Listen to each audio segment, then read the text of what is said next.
India foundation के द्वारा एक जो सीरीज़ जिसके द्वारा समाज में, सरकार में विभिन्न स्तरों पर काम करने वाले लोगों से हम एक चर्चा की श्रृंखला चला रहे हैं, इसमें आज आपका स्वागत है।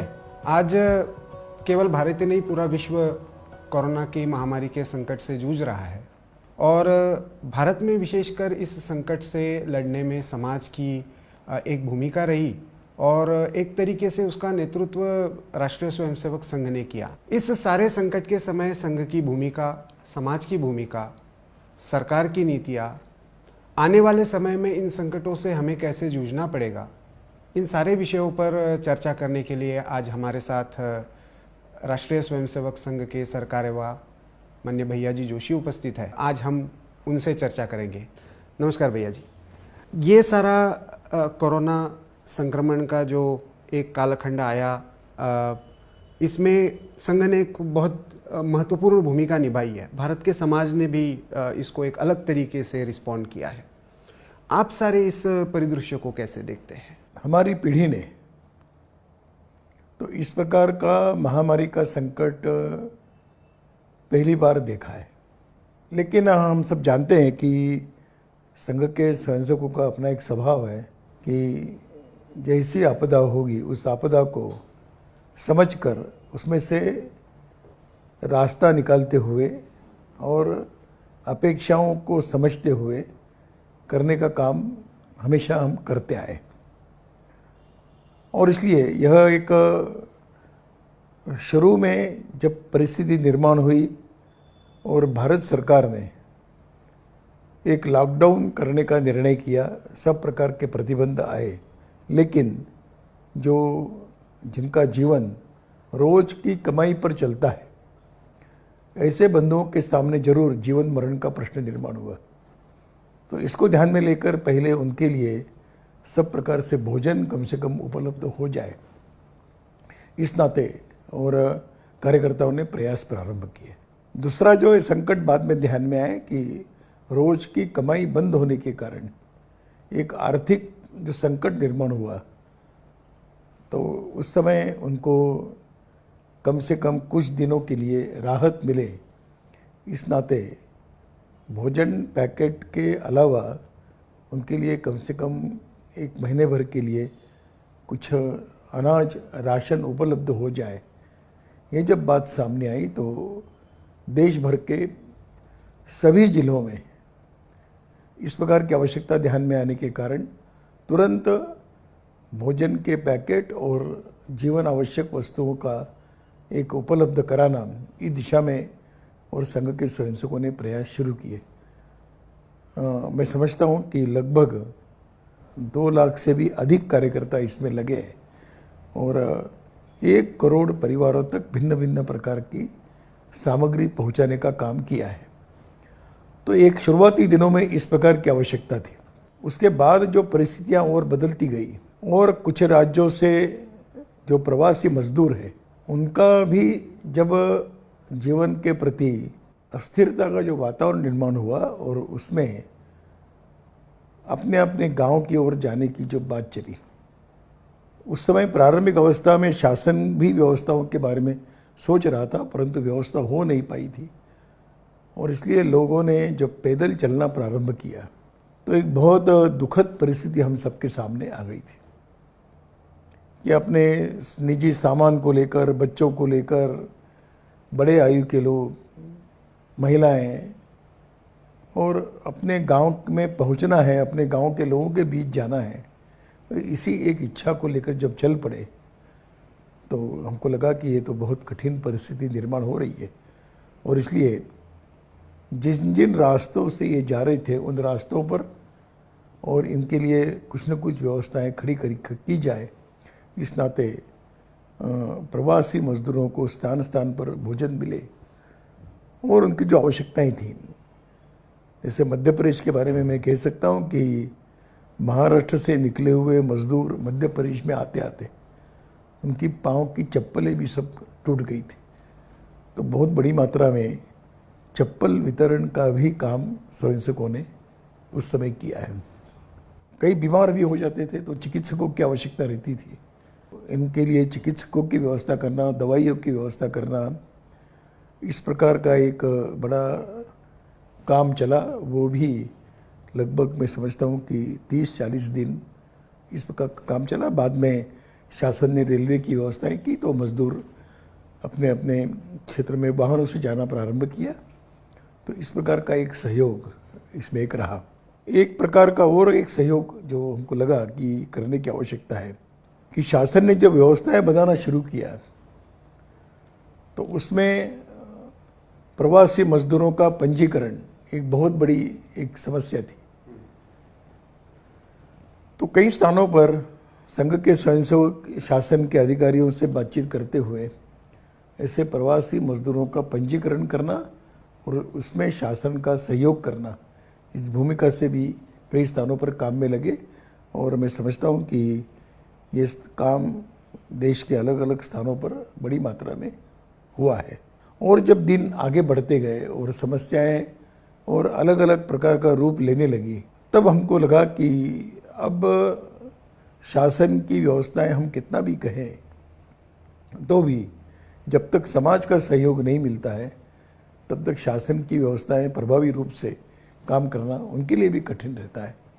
ये ध्यान में लेकर स्थान स्थान के शासकीय व्यवस्थाओं से चर्चा करते हुए हम किस प्रकार के स्वयंसेवक मतलब वॉलंटियर्स के रूप में आपको किस काम के लिए उपलब्ध करा सकते हैं, इसकी चर्चा होती गई। और स्थान स्थान पर जो बातें ध्यान में आई तो उसमें सब प्रकार का काम शुरू किया। एक बड़ा मुझे कहने में प्रसन्नता तो नहीं कहूँगा, परंतु हमारे कार्यकर्ताओं का एक साहस मैं कह सकता हूँ कि सब प्रकार का खतरा मोल लेते हुए और कोरोना ग्रस्त क्षेत्रों में, जिसको यहाँ पर बड़ा संक्रमित प्रभावी क्षेत्र माना गया, ऐसे क्षेत्रों में जाकर वहाँ के स्वास्थ्य कर्मियों को पूरा सहयोग करना, ये काम कई स्थानों पर और स्वयंसेवकों ने प्रारंभ किया। वो एक खतरा था, इन्हें भी ये भी रोग से संक्रमित हो सकते थे, परंतु किसी प्रकार का भी अपने स्वयं का विचार न करते हुए और इस आवश्यकता को ध्यान में लेकर और स्वयंसेवक उतरे और कोरोना परीक्षण करने के काम में वो सब पीपी वो सब वेश पहनकर थोड़ा ट्रेनिंग लेकर, और विशेषता में दिल्ली, मुंबई, पुणे ऐसे क्षेत्रों में तो मैं कहूँगा कि बहुत बड़ी मात्रा में इस क्षेत्र में कार्यकर्ताओं ने और उस बस्तियों में जाकर, सघन बस्तियों में जाकर परीक्षण करने में पूरा सहयोग और स्वयंसेवकों ने दिया है। तो एक बड़ी बात हो गई। मैं एक उदाहरण और देना चाहूँगा कि दिल्ली में अलग अलग प्रकार की हेल्पलाइंस बनाई थी। उसमें विशेषतः ईशान्य भारत से, उत्तर पूर्व के क्षेत्र से जो बड़ी संख्या में लोग दिल्ली में रहते हैं, उनकी कुछ समस्याएं थी, इसलिए उनके लिए एक हेल्पलाइन एक शुरू की थी। तो बहुत बड़ा उसका लाभ और उत्तर पूर्व भारत के छात्रों को दिल्ली में हुआ। उसी प्रकार एक हेल्पलाइन ये भी शुरू की गई थी कि जिसको जो आवश्यकता है वो संपर्क करे, उनकी आवश्यकताओं की पूर्ति की जाएगी।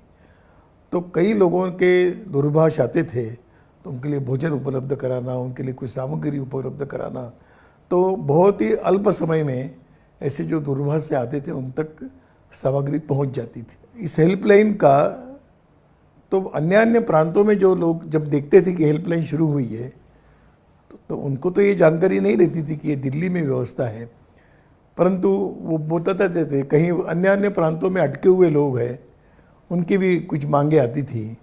परंतु दिल्ली के हमारी व्यवस्था ने ऐसा ध्यान में लेकर उन प्रांतों को सूचित करना और उनकी व्यवस्था तुरंत करना, ऐसे कई प्रकार के कम्युनिकेशन की और अच्छी व्यवस्था होने के कारण इस हेल्पलाइन का बहुत अच्छा उपयोग हुआ है।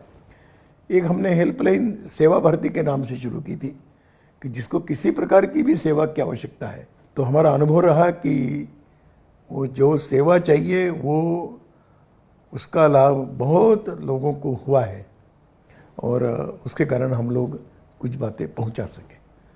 और बहुत एक पीड़ादायक कालखंड रहा और और स्वयंसेवकों ने बहुत ही संवेदना के साथ इन सब प्रकार के कामों को किया है। इस महामारी का एक पक्ष है कि इसमें सामने कोई शत्रु नहीं है, जो शत्रु है वो अदृश्य है और इसलिए उसकी कोई पूर्वानुमान हम नहीं कर सकते। और पूर्वानुमान न होने के कारण जो जो घटनाएं घटती गई उसको देखकर ही सब प्रकार की नीतियों में परिवर्तन करना पड़ता था, व्यवस्थाओं में परिवर्तन करना पड़ता था। मैं एक बात और जोड़ना चाहूँगा कि इसमें समाज के भिन्न भिन्न प्रकार की जो धार्मिक संस्थाएं उन्होंने हमको बहुत बड़ा सहयोग किया है। गुरुद्वारे हैं, जैन समाज की संस्थाएं हैं, लायंस क्लब, रोटरी क्लब, ऐसी संस्थाएं हैं कि जिन्होंने उनकी व्यवस्था में हमने पूरा सहयोग ऐसी संस्थाओं को किया है। तो मैंने बड़े नाम लिए, परंतु स्थान स्थान पर स्थानिक छोटी छोटी संस्थाएं वो भी हमारे साथ मिलकर इस प्रकार के काम में साधन जुटाने में उनकी बड़ी भूमिका रही। और मनुष्य शक्ति के द्वारा जो करना है उसमें हम लोगों ने, संघ के स्वयंसेवकों ने एक भूमिका का निर्वाह किया है। क्या ऐसी खासियत है, संघ ऐसा क्या ट्रेनिंग देता है कि स्वयंसेवक, मतलब कुछ उदाहरण मैंने भी कुछ स्टोरीज में कवर किए कि परिजन भी मृतकों के अंतिम संस्कार करने के लिए नहीं पहुंचे, लेकिन स्वयंसेवक वहां पे वो सारा प्रशासन के साथ सहयोग करते हुए, सिविल हॉस्पिटल्स के साथ सहयोग करते हुए वो सारा काम स्वयंसेवकों ने किया।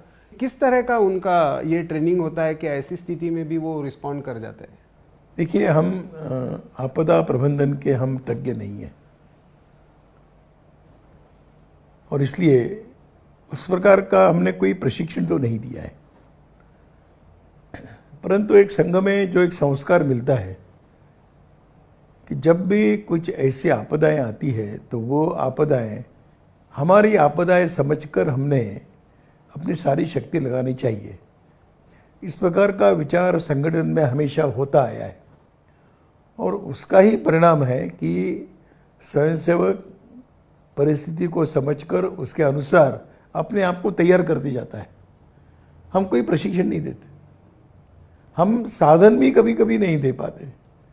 साधन जुटाने का काम भी वो करता है, समाज के साथ पास जाता है और हमारी कोई केंद्रीय व्यवस्था नहीं है कि कोई आदेश निकालेगा, कोई व्यवस्थाएं बनाएगा, ऐसा नहीं है। लेकिन दृष्टिकोण ये है कि संकट है और हम चुपचाप उसके मुख्य साक्षी बनेंगे, ये कैसे चलेगा? जब हम कहते हैं कि सारा समाज अपना है तो स्वाभाविक रूप से ये क्रियाएं बिना किसी सूचना के, बिना किसी आदेश के होती है। और मैं इतने वर्षों के अनुभव के आधार पर कह सकता हूँ कि बिना प्रशिक्षण के प्रशिक्षित लोगों के समान हमारे स्वयंसेवक काम करते हैं। संघ के विचारों से प्रेरित बहुत सारे संगठन उद्योग और आर्थिक क्षेत्र में भी काम करते हैं और उन्होंने भी कुछ पहल की है। तो इस आर्थिक संकट को संघ कैसे देखता है? संकट अलग अलग प्रकार के हैं। ये जो मजदूरों का स्थलांतरण हुआ है ये एक विशेष परिस्थिति में हुआ है। इसकी स्थलांतरण करने की आवश्यकता न रहे, ये इसका दूरगामी समाधान है। आज तुरंत दूरगामी समाधान आज नहीं सोच सकते, परंतु इसका निश्चित समाधान तो उसी में है कि मजदूरों का कम से कम रोजगार के लिए बहुत बड़ा स्थलांतरण हो। ये किसी भी देश के लिए उचित नहीं, परंतु ये सिद्धांत हो गया है।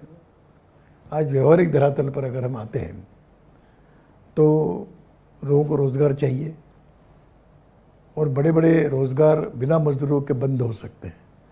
इसलिए उद्योग चलाने वालों को भी मजदूरों की आवश्यकता है और मजदूरों को भी रोजगार की आवश्यकता है। और इसलिए ये जो एक स्थलांतरण हुआ है, मैं इसको अस्थायी मानता हूँ और संभावना है कि बहुत बड़ा प्रतिशत सामान्य परिस्थिति आते ही फिर अपने अपने स्थान पर जाने की बहुत बड़ी संभावनाएं हैं। परंतु इसके साथ साथ कुछ प्रतिशत तो वर्ग जरूर ऐसा रहेगा कि जो अब अपने गांव की तरफ गया है वो वहीं रहना पसंद करेगा, और ये स्वाभाविक है। और इसलिए राज्यों को एक आवश्यकता ध्यान में आती है कि राज्यों ने करने की आवश्यकता है कि ऐसे अपने स्थान पर आए हुए, लौट कर आए हुए मजदूरों का फिर एक बार पुनर्वसन कैसा हो, उनको रोज़गार यहीं पर उपलब्ध कैसे हो, इसका विचार और राज्य सरकार ने प्रारंभ करना चाहिए और किया भी है। मैं समझता हूँ कि कुछ राज्यों ने इसमें अच्छी पहल की है। और जो कौशल्य विकास का जो प्रश्न आता है, तो कौशल्य विकास की योजनाएं हम जितनी अच्छी बनेगी उसके आधार पर मजदूरों को उस क्षेत्र में ही किस प्रकार के और कौशल मजदूर चाहिए, अगर वहीं उपलब्ध हो जाएंगे तो बाहर से आने की आवश्यकता नहीं रहेगी। और इसलिए एक अच्छा, इस संकट में भी एक अवसर है कि समस्या की समाधान की दिशा में अच्छे प्रयोग किए जाएं। तो यह एक मुझे लगता है कि यह एक बहुत आवश्यक बात होगी। इस संकट में भी एक अवसर भी है, इस अवसर को और अच्छे परिणामों की दिशा में परिवर्तित करना। तो इसमें सरकार और स्वयंसेवी संस्थाएं इसमें आगे आएंगी और कौशल विकास में, स्किल डेवलपमेंट में अगर अच्छी योजनाएं बनती हैं, स्किल डेवलपमेंट के विषय में थोड़ी अपनी सीमाएं छोड़नी पड़ेगी और आवश्यकताओं को ध्यान में लेकर स्किल डेवलपमेंट का करना। और ऐसा जब संकट आता है तो कोई एक स्टैंडर्ड फॉर्मेट बनना मुश्किल है, इसलिए स्टैंडर्ड फॉर्मेट की आवश्यकता नहीं, स्थान स्थान का सर्वे अध्ययन करते हुए वो करने की आवश्यकता रहेगी। तो कुछ राज्यों ने इस दिशा में अच्छी पहल प्रारंभ की है, लेकिन बहुत बड़ी मात्रा में मजदूर वापस जाएगा। उद्योग चलना है तो तुरंत वहाँ मजदूर मिलेंगे ऐसा नहीं है। और इसलिए, और अभी मैं अनुभव कर रहा हूँ कि लौटने की प्रक्रिया भी धीरे धीरे प्रारंभ हुई है। लोग जाना चाहते हैं, तो उद्योग चलाने वाले भी चाहते हैं कि मजदूर मिले, तो उस दिशा में अच्छी पहल होगी। इस कारण एक और बात ध्यान में आ गई कि जितना इसको डिसेंट्रलाइज करते जाएंगे इन व्यवस्थाओं को, उतना अच्छा होगा। कुछ राज्य है कि जहाँ से मजदूर ज़्यादा स्थलांतरण करते हैं और कुछ राज्य है कि वहाँ पर ज़्यादा स्थलांतरित मजदूर आते हैं। जहाँ उद्योग ज़्यादा है वहीं पर बाहर के मजदूर आते हैं।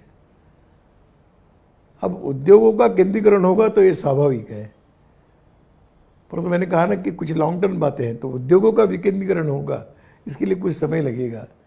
पर तत्कालीन स्थिति में तो मजदूर वापस जाएंगे, उद्योग शुरू होंगे, और तभी उद्योग शुरू होंगे तो रोज़गार शुरू हो जाएंगे।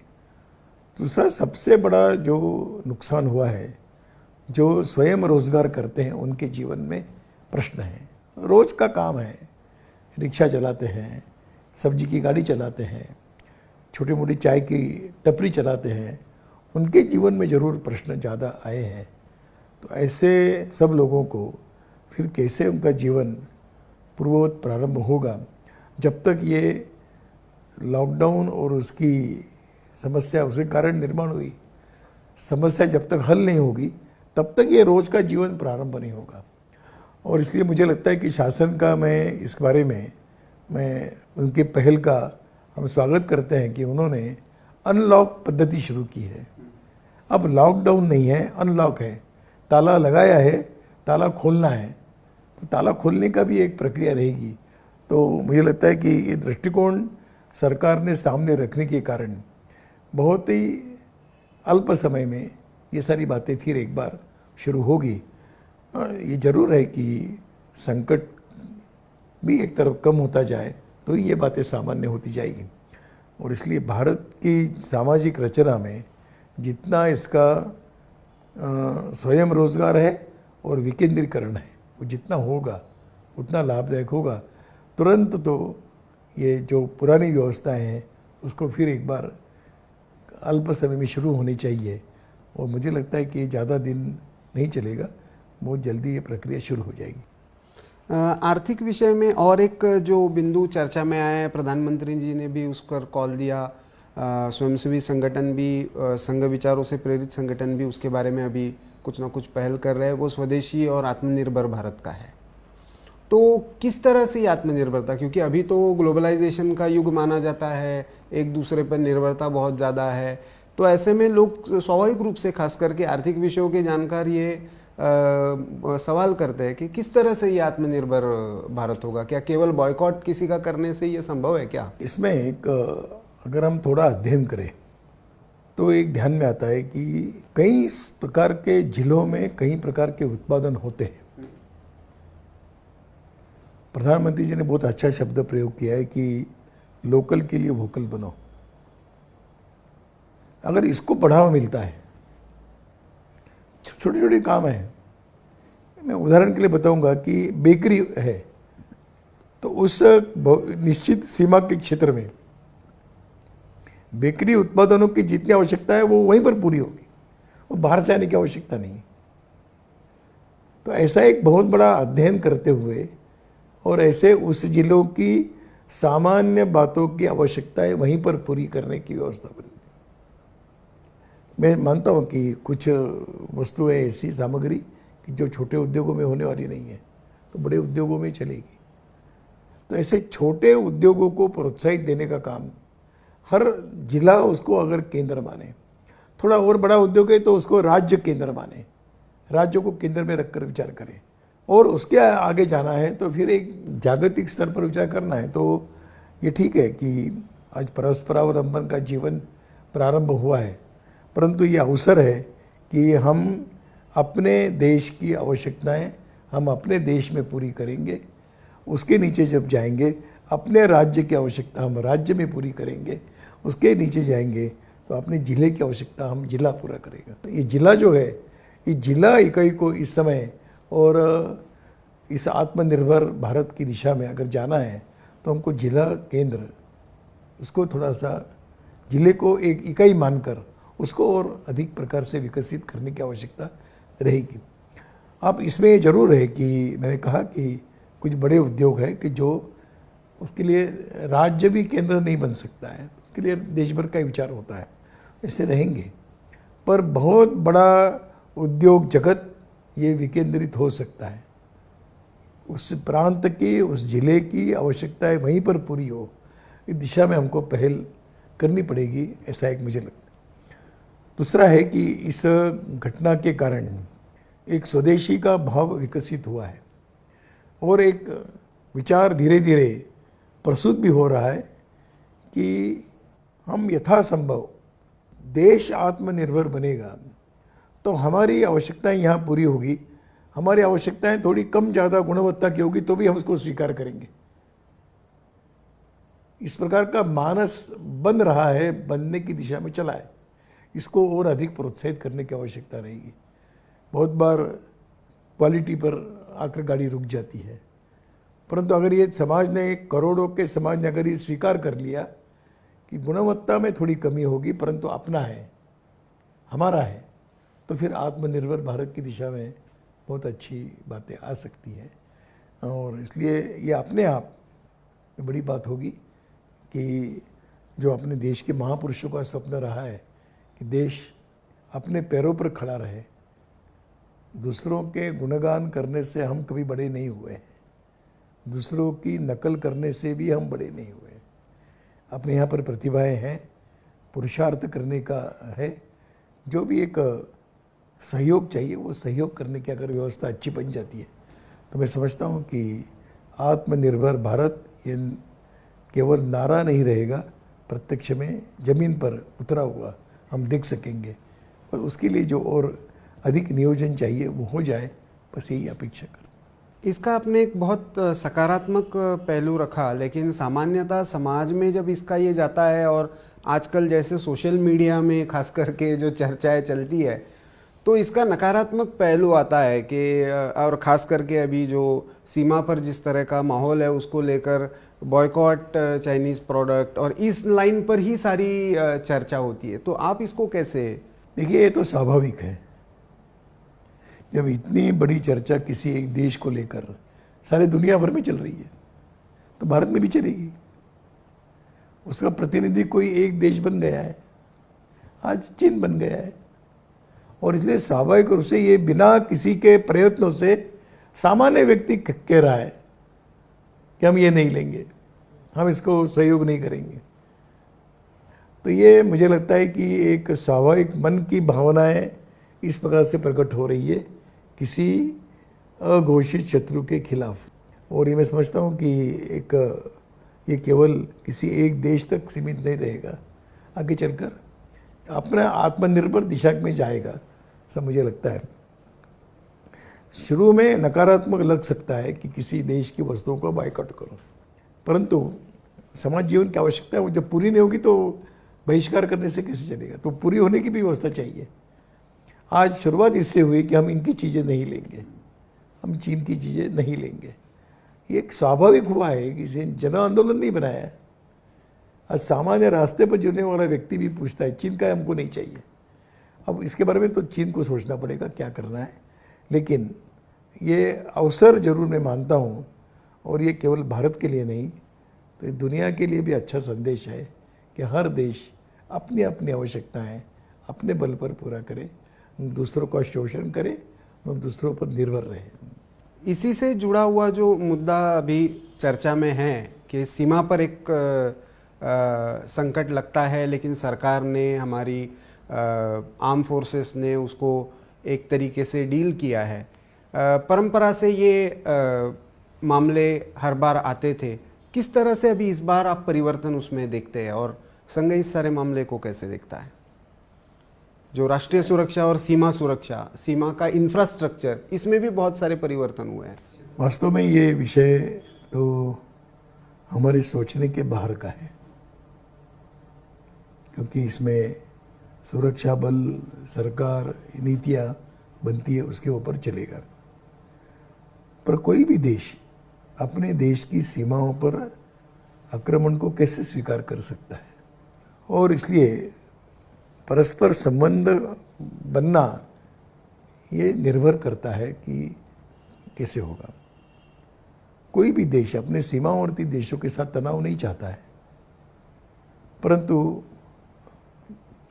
इसका विचार दोनों तरफ से होने की आवश्यकता रहती है। और इसलिए आज की वर्तमान परिस्थिति में मुझे ऐसा लगता है कि इसका समाधान देश की सब प्रकार के सेना, वायुदल और नौसेना, सरकार के हमारे रक्षा मंत्री, प्रधानमंत्री, इन सब ने मिलकर इसका विचार करते हुए इस संकट से भारत की सुरक्षा कैसे होगी, क्योंकि ये सामान्य जनों का विषय नहीं, ये सरकार और सेना का विषय है। और जहाँ तक हम सामान्य लोग हैं, सेना पर हम पूरा विश्वास रखते हैं कि अपनी सेना का सामर्थ्य अच्छा है, और इसलिए इस सामर्थ्य को ध्यान में रखते हुए सरकार अपनी नीतियाँ और इस बारे में जो योजना बनाना है वो बनाए। मैं इतना विश्वास के साथ कह सकता हूँ कि इस समय शासन जो पहल करेगा, समाज शासन सरकार के पीछे खड़ा रहेगा।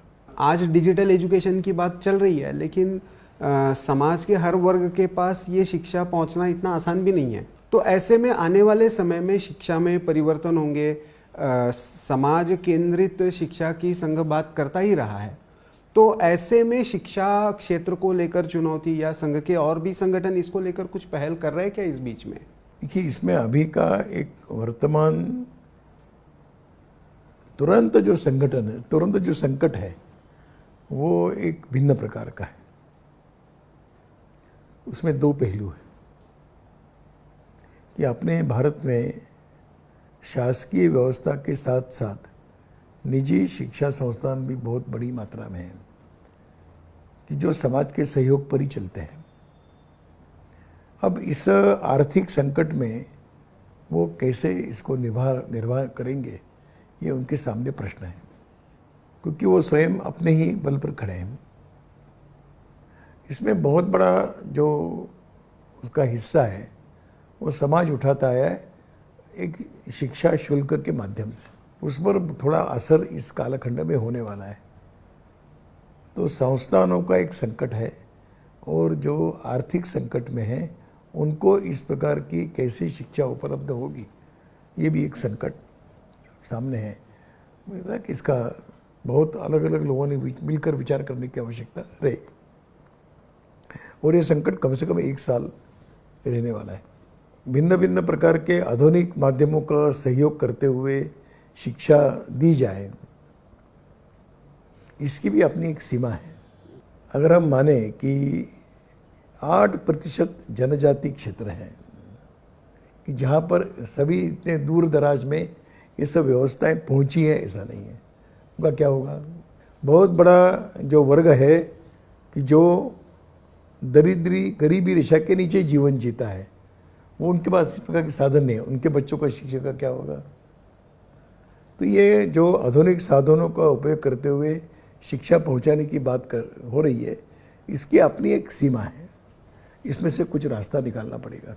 स्वयंसेवी संस्था इसका जिम्मा कुछ उठा सकती है कि वो बच्चों का कोचिंग करे, बच्चों को सिखाए, अपने घर में कोचिंग क्लास जैसे चलाएं, और इस एक वर्ष को हम इसको अपने योजनाओं के आधार पर एक वर्ष पार कर लें, फिर अगले वर्ष की जो बात आएगी उसमें कुछ बातें सुलभ हो सकती है। हमको अभी समाज के, हम तो चाह रहे हैं कि समाज के सब प्रकार की ऐसी व्यवस्थाएं मिलकर एक वर्ष का विचार अभी तुरंत करना चाहिए। अफोर्डेबल एजुकेशन और क्वालिटी एजुकेशन, ये हमारा हमेशा का सिद्धांत रहा है। उसकी व्यवस्थात्मक पक्ष इस कालखंड में भिन्न प्रकार का होगा, उसका व्यवहारिक विचार करना पड़ेगा, ऐसा मुझे लगता है।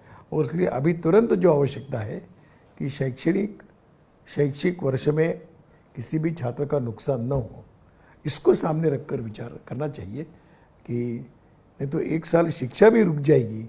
भारत के पूरे इसमें समाज जीवन में एक साल का अंतर आ जाता है, तो ये किसी देश को भी ये मैं समझता हूँ कि अनबेयरेबल होगा, इसको समझना पड़ेगा। और इसलिए इसमें और मुझे विश्वास है कि समाज की सब प्रकार की शक्ति का ठीक नियोजन हो जाएगा, इस वर्ष को हम इस समस्या से बाहर ला सकेंगे। भारत की परंपरा में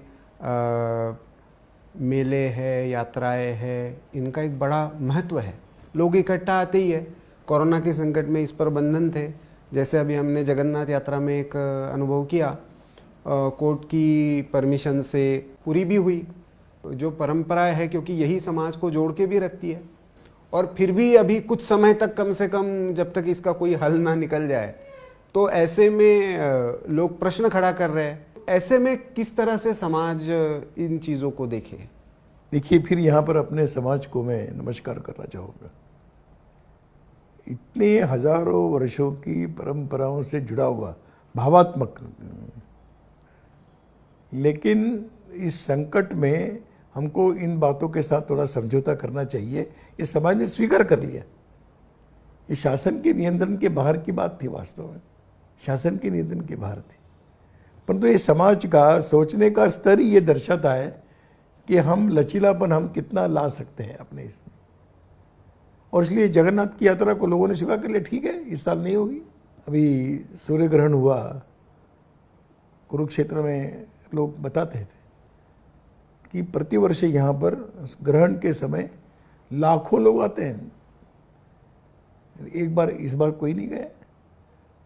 तो लोगों ने अपने मन के स्तर पर, अपने छोटे स्तर पर ईश्वर की कल्पना अपने हृदय नजरों के सामने करते हुए अपने अपने घर में पूजा पाठ किए हैं।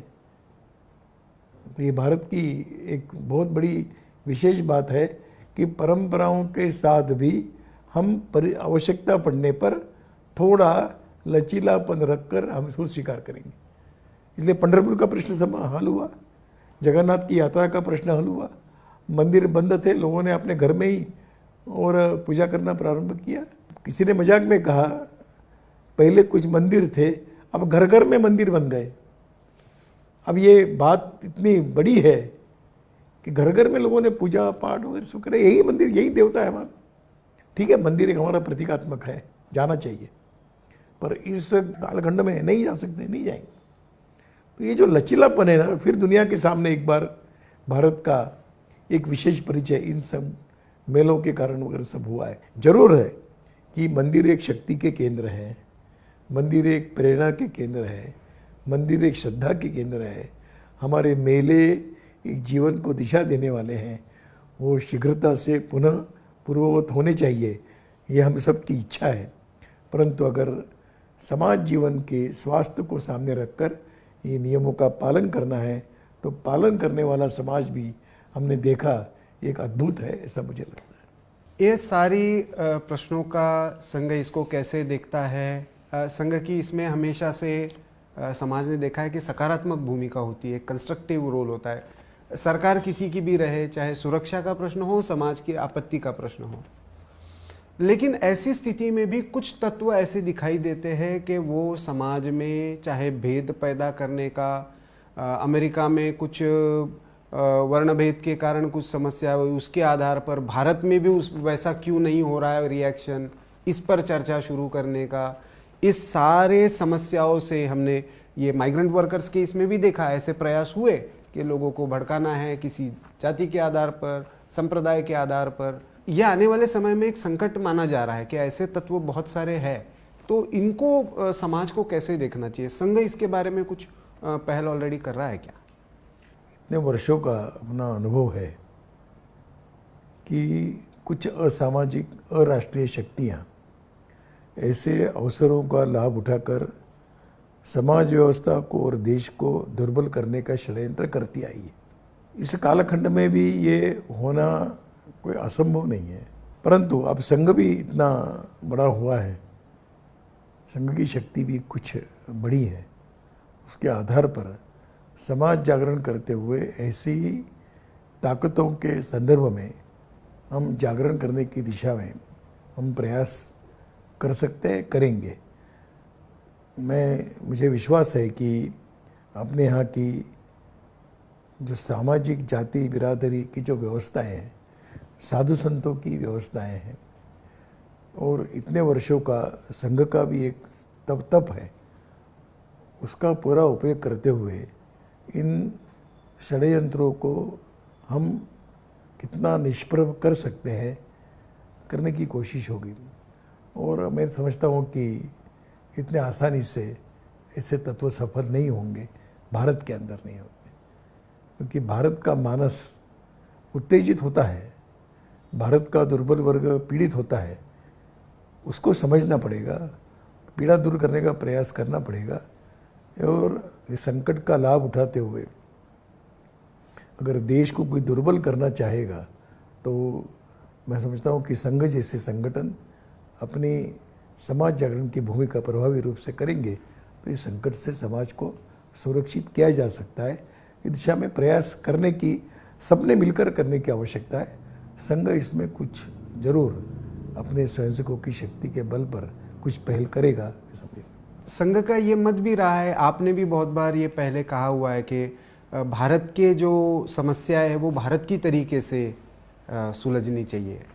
कुछ भेद हो सकते हैं समाज में, कुछ तनाव आ सकते हैं, लेकिन उसका भारतीय तरीका है। तो मुझे लगता है आज के संदर्भ में और भी महत्वपूर्ण हो जाता है। बिल्कुल निश्चित है, हर देश की समाज रचना और समाज का मानस भिन्न प्रकार का है,